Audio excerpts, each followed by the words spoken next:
Hello there, Brick Fanatics. January brings a bunch of new LEGO sets, including a bunch of LEGO Star Wars sets, and some of these look pretty darn cool. I had the opportunity at Fan Media Days this year to sit down with 3 LEGO Star Wars designers, Niels Bundesen, who designed the Venator, Henrik Andersen, who designed BB-8, and Jackson Hughes, who designed the little AT-AT, to talk about their work and what it's like to be a LEGO designer working on the Star Wars theme. They had some absolutely fascinating things to say, including some insights into things that I had never even considered before. For example, how the Octan Corporation powers all of the Empire's vehicles in LEGO Star Wars. I'll now turn the time over to the designers as they talk through their creations. Watch on if you are a big fan of LEGO Star Wars and would love to know more about how these sets are designed. Hi, my name is Jackson Hughes. I'm a model designer on the LEGO Star Wars team. I've been there for 4 years and I designed the AT-AT here on the table.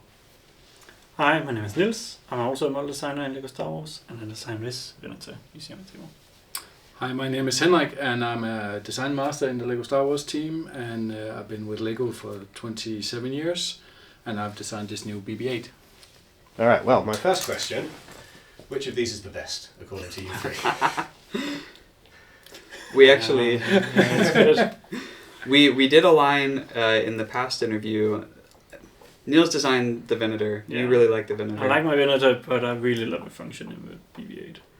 I like the AT-AT, but I also really like the Venator. I was 12 when Revenge of the Sith came out, so can't be helped. Yeah, and I really like the AT-AT. This is a nice good spread. You're all liking each other's sets. That's very, very generous of you. Yeah. Which one shall we go with first? I think I like the Venator. I'm not necessarily saying that's my favourite. I think I wouldn't dare tell you which is my favourite. But I've got the Venator UCS one at home, so it's just so fun to see it in that form.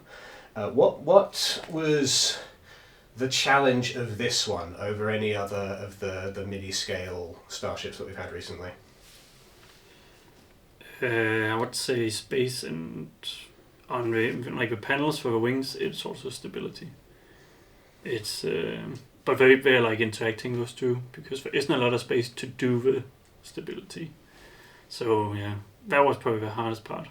Did you find the shape was difficult to get? Because I remember with the UCS one, the shape was kind of a challenge for putting it together. I would say the shape wasn't like, it's not a difficult shape, it is just an arrowhead with a little cut in, but it's more like this isn't very thick, there's only 3 modules.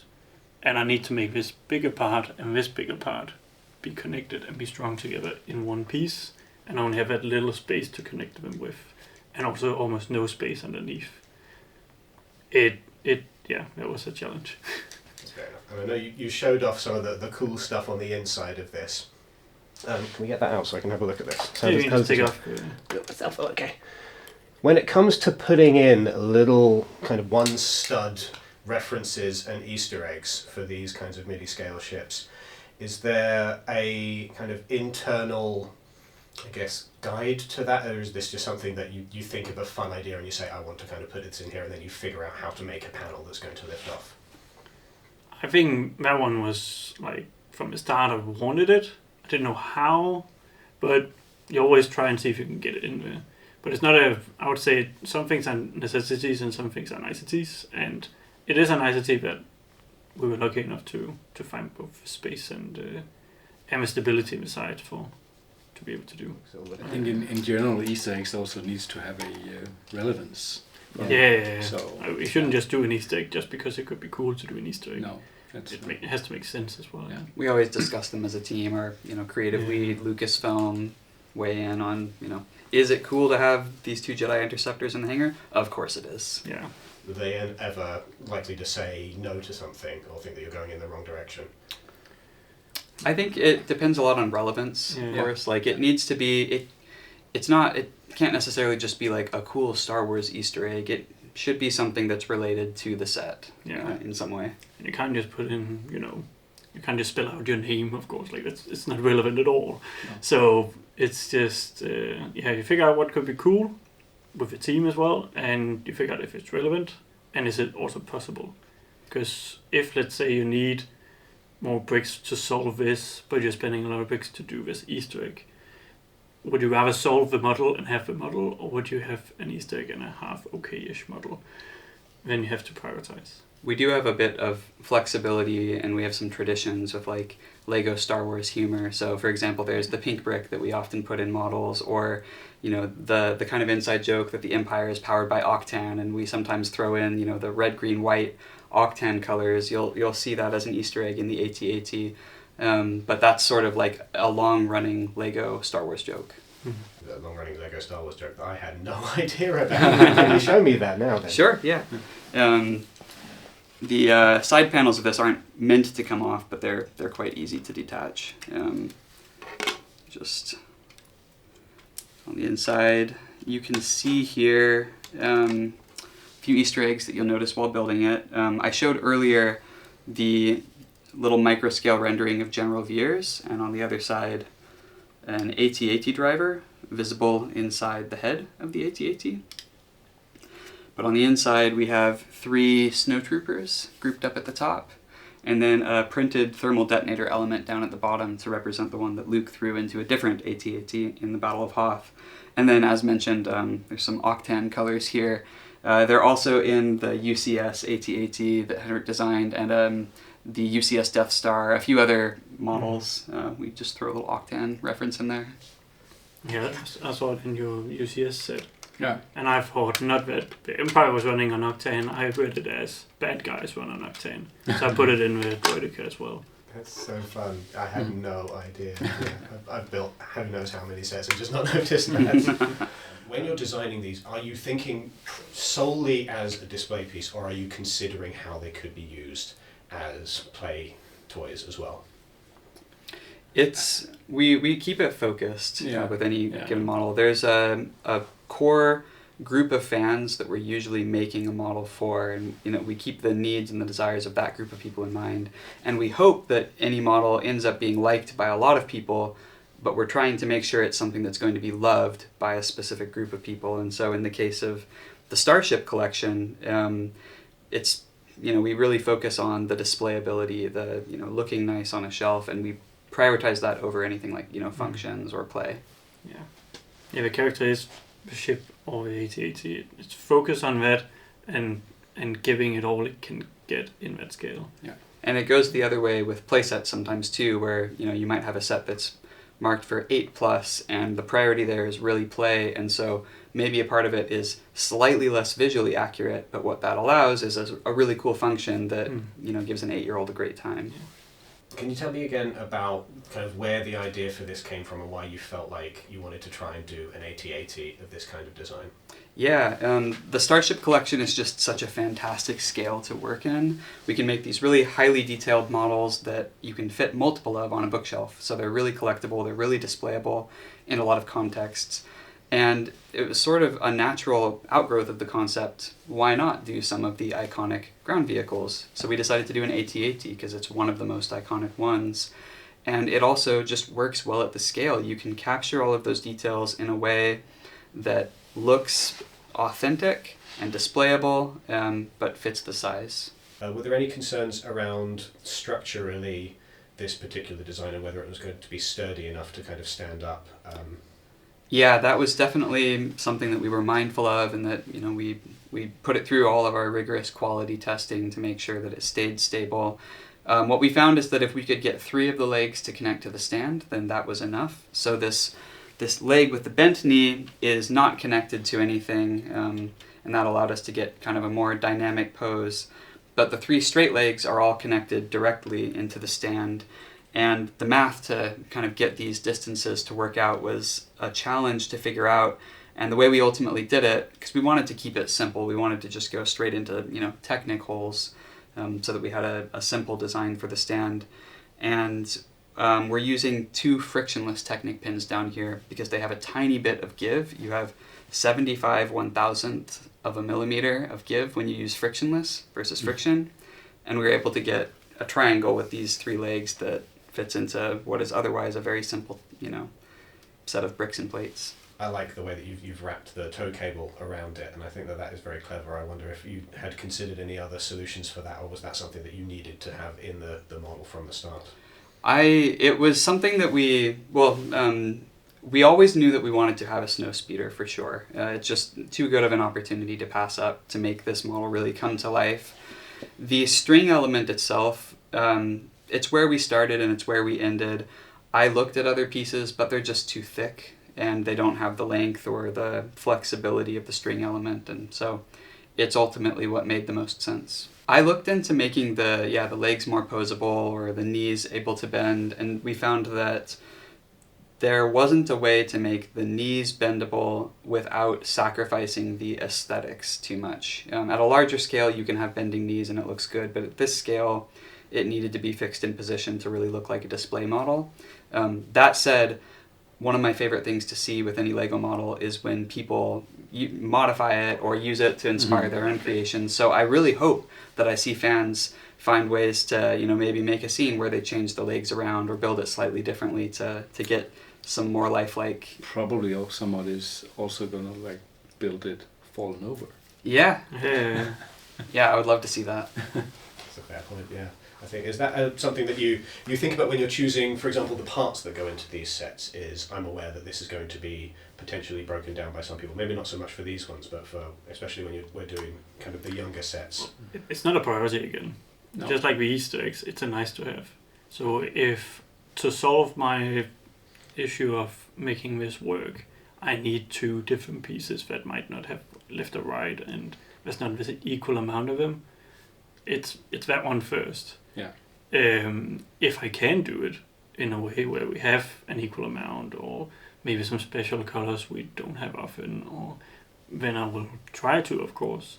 But again, the priority is what we're making. Just like the Easter eggs. Yeah, it's a nice thing to have. Yeah, and we do it sometimes. Yeah, It's just a matter of juggling the priorities. Yeah. That's fair enough.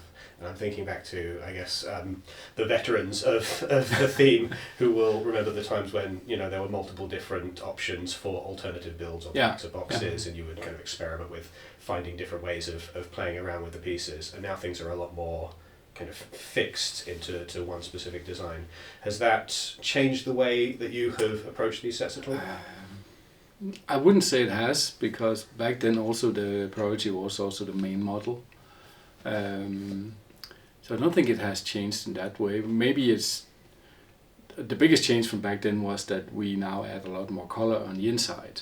So because we don't need to use all the bricks for the secondary models, so we can hide these colors and make the building experience much better compared to back in the days. That's a really interesting insight, because I suppose it's wonderful to have those bricks on the inside. I think as somebody who has built quite a few of these Lego Star Wars ships over the years, the moment when I started seeing these non-grey or non-black bricks going in the middle, I was suddenly this is just a little bit easier from a build perspective, because I can see which colour is going where a little bit more.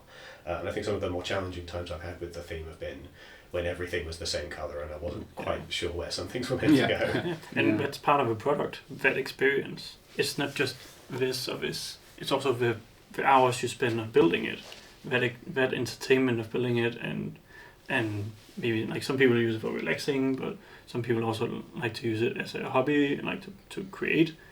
And I think that's part of a product as well, to have a good build experience. Because, for example, this one, I guess, like, besides your boy gonna maybe play with it, like with you, if you're gonna build it, 95% of your time with this model is gonna be while you're building it.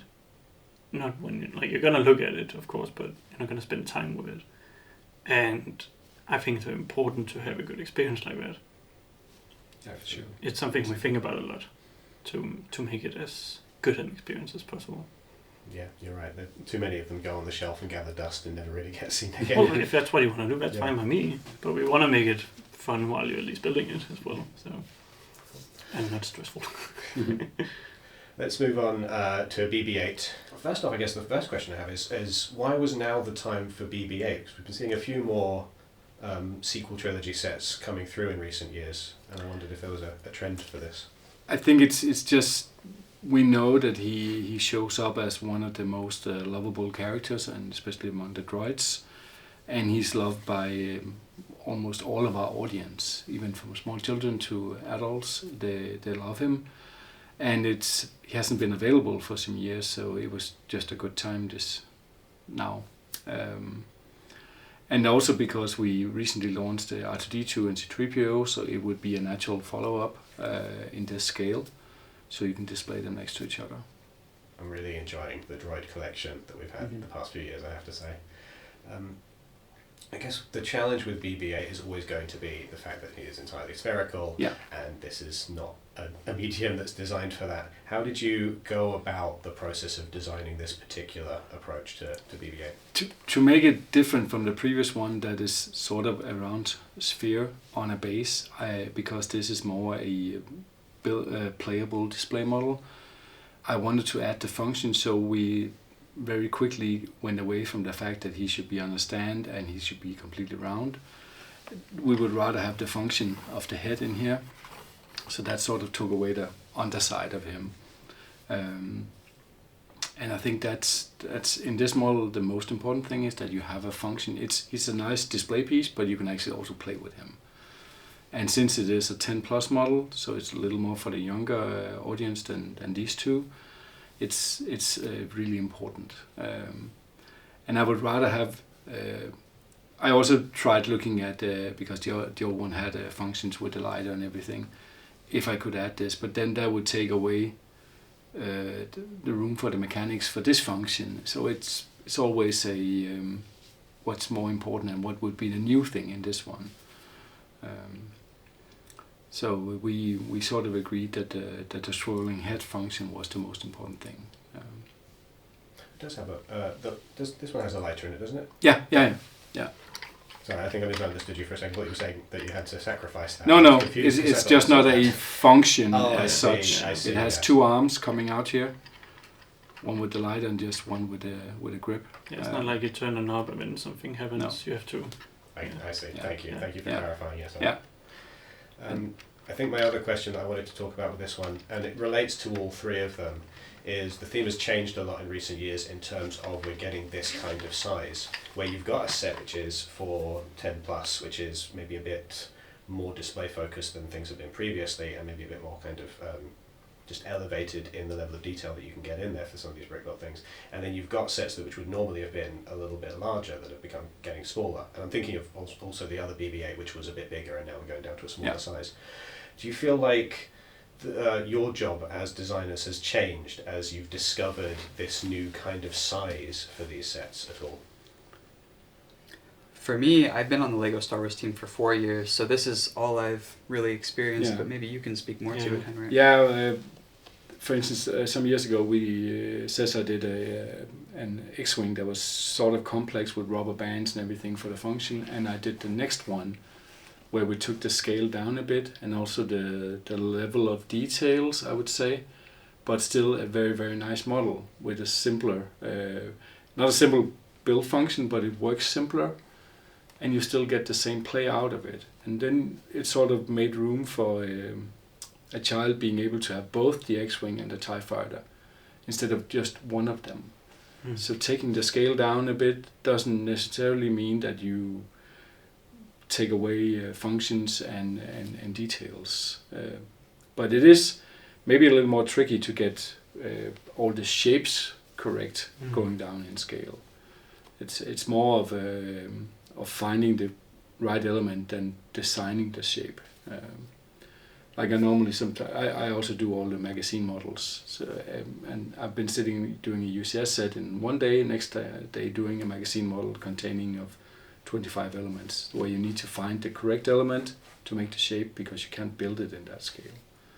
So it's just a different way of doing it. That then was Henrik Andersen, Niels Bundesen and Jackson Hughes. Thank you very much to the three of you. It was an absolutely brilliant interview to be part of. I loved getting to talk to you all. Let us know your thoughts on this interview down in the comments and do all of the rest of the YouTube things. You know the drill by now. Hit the subscribe button, hit the notification bell and hit the thumbs up button. You can also use the affiliate link in the description or the QR code that is currently on screen if you're going to be making any lego.com purchases in the near future. They take you straight to the Lego website and we get a percentage of the sale when you purchase through those links. Just helps to keep the lights on at Brick Fanatics. Speaking of which, you can go to brickfanatics.com for coverage of all things Lego and sign up to our newsletter so that you never miss anything Lego related ever again. Thank you very much for watching and may the force be with you.